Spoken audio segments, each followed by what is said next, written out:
లైఫ్‌లో నా first earnings ఎంతో తెలుసా? రూ. 100. అది కూడా నాకు 7 ఏళ్ళు ఉన్నప్పుడు. ఎలా అంటారా? చెప్తా వినండి. సమ్మర్ హాలిడేస్ అవ్వచ్చు, పండగలు అవ్వచ్చు, ఏ హాలిడేస్ అయినా వెళ్ళేది అమ్మమ్మ దగ్గరికే.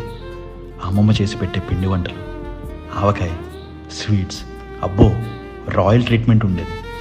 ఇవన్నీ పక్కన పెడితే అసలు అమ్మమ్మ దగ్గరికి వెళ్ళడానికి మెయిన్ రీజన్ ఏంటంటే, ఇంటికి వెనక్కి వెళ్ళిపోయేటప్పుడు అమ్మమ్మ ఇచ్చే రూ. 100.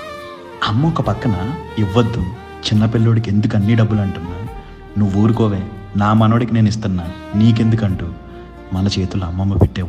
100 నోట్ ఏదైతే ఉందో అది మనకు అప్పట్లో ఒక చెప్పలేని ఆనందం.